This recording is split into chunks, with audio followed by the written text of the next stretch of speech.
Hello, friends. Pastor Doug Batchelor here.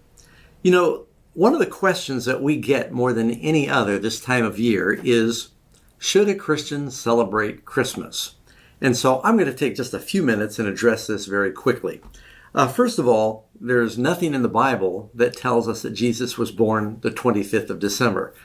In fact, we can be pretty sure he wasn't born that time of year, mainly for three reasons. One is, you would not have shepherds out in their fields during the coldest time of the year in the northern hemisphere. The climate in Israel is very much like here in Northern California. And around the 25th of December, it is cold, it is wet, there's almost no grass in the fields.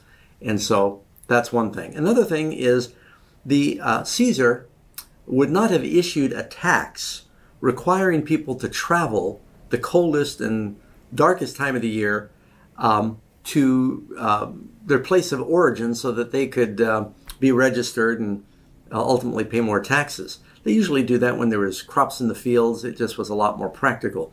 So it's very unlikely that Caesar Augustus would issue that tax during that time. And the third reason, I think it's probably the best reason, we sort of know when Jesus was born because it tells us in Luke chapter 3 that Jesus was baptized as he began to be 30 years of age. Now there's a reason for that because, King David started to rule at 30. Joseph went out over Egypt at 30. A priest could not begin to serve until he was 30. Christ began his ministry around his 30th birthday, and he was baptized. Now, we don't know what that date was, but we do know how long he ministered, and we do know when he died. Jesus died in the spring during the Passover, 3.5 years later. So if you simply count back 3.5 years from when he died, and he died in the spring, he was probably born in the fall. So where did December 25th come from? It's pretty clear that it wasn't from the birth of Jesus. Matter of fact, you can read here in the Catholic Encyclopedia, it states Christmas was not among the earliest festivals of the church. Irenaeus and Tertullian omitted from their lists of feasts, and those authors lived in the 3rd century AD. So, up to 400 AD, no Christians were celebrating Christmas around the 25th of December. So what happened? Well, it's really something that's astronomical when you think about it. The winter solstice is around December 21, 22. That means it's going to be the shortest days of the year. The days continue to get shorter and shorter and shorter until you get to the 21st. Then there's like a stable time for about 3 days where you don't really see any change in the days. The days begin to get noticeably longer around the 25th. So all over the Northern Hemisphere, in a number of cultures, that was a time of different celebrations. Yes, some used it for sun worship. Some did it because it was time of agriculture. Some celebrated because the days started getting longer again, and they just glad that it wasn't going to be getting darker, it was going to be getting brighter. And so even in the Americas, among the Indians in the Northern Hemispheres, everybody noticed the days started getting longer around the 25th of December. So when the church started trying to pick a date to celebrate Christ's birthday, they thought, well, this will be a good time. And we can exploit the fact that many of the pagan nations are taking that time off. You can even look among some of the many festivals. For instance, the Romans had Saturnalia, and the Scandinavians had the Yule. The legends abound about some of the ancient deities that were born on the 25th of December. You got Krishna, Vishnu, Mithra, which is Mithras, Horus, Hercules, Bacchus, Tammuz, Indra, Buddha, just all over the Northern Hemisphere, as I said. So they picked this time because they thought it would be the best time when they could try to evangelize some of the pagans that were in the kingdom.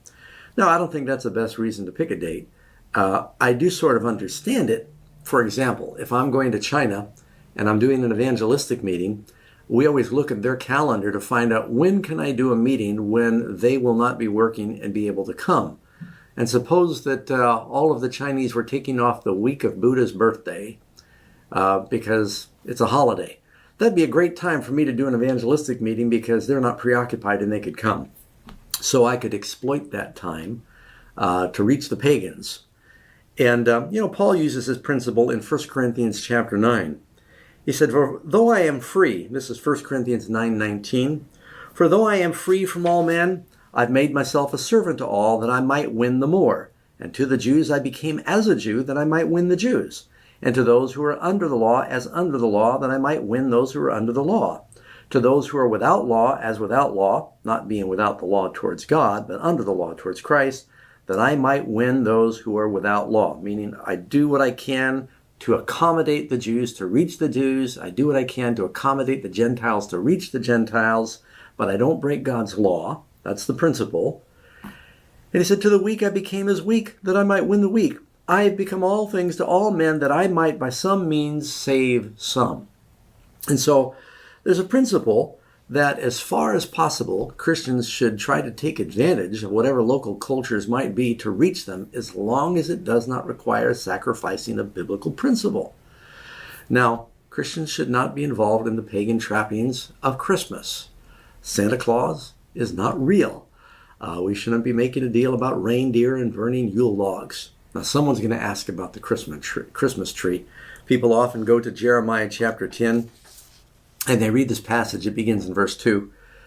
For the customs of the people are futile. For one cuts a tree from the forest, the work of hands of the workmen with the axe. They decorate it with silver and gold. They fasten it with nails and hammers so that it will not topple. People say, there's a Christmas tree. They are upright like a palm tree. They cannot speak. They must be carried because they cannot go by themselves. Do not be afraid of them. They cannot do evil, nor can they do good. Is Jeremiah saying that you should not cut a tree and decorate it? No, they were talking about the pagan practice where they would cut down a tree, take a block of the tree, carve it into a god, plate it with gold and silver. They had legs and mouths and eyes, but they couldn't see, they couldn't speak, they couldn't walk. You had to carry them. People don't carry around Christmas trees. So this really has nothing to do with the Christmas tree, though I've heard it used that way many times. And I've not seen too many people. I mean, if you have a bouquet of flowers in your house because you like the look and you like the fragrance, that's fine. But if I see people praying to their flowers, or if I saw a person praying to their tree, so having holiday ornamentation is not a sin of itself.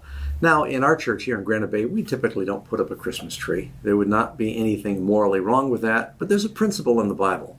Paul says that don't do anything that's going to make your brother stumble.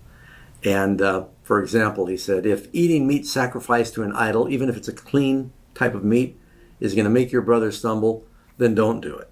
And of course, I'm a vegetarian, but it's a principle that you don't want to do anything. And so, yeah, we certainly don't need Christmas trees. And if some people think that it's connected with idolatry, then don't do it.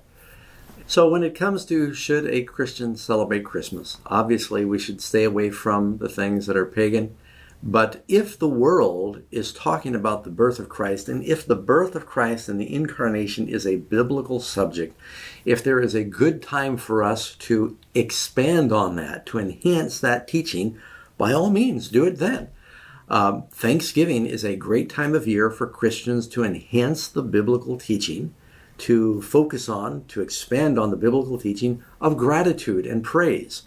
And so if the world is all focusing during this time of year on the first coming of Jesus, what a great opportunity for us to talk about the first coming of Jesus and point them to the second coming of Jesus. It says, for instance, in Romans chapter 14, this is not obligatory. Paul says in verse 5, one person esteems or regards one day above another, another esteems every day alike. Let each one be fully convinced in his own mind. He that observes the day, he observes it to the Lord. Don't do it to Santa Claus. And he who does not observe the day, to the Lord he does not observe it. There's no requirement to remember these days. Now, keep in mind, the word pagan isn't always sinful. Pagan simply means it's a cultural thing. There's a lot of cultural things we do that did not come from the Bible that are not necessarily sinful. But if there's a pagan practice that conflicts with a biblical principle, then you should stay away from that.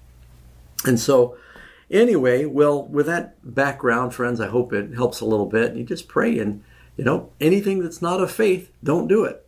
But if in faith, if you can take advantage of this time of year to be a witness to your neighbors, to share gifts, to focus on the first coming of Christ and the incarnation and bring glory to God, by all means, be all things to all men that you might reach more for Christ. God bless you. Hope that's helpful. And keep amazing facts in your prayers during this time of year.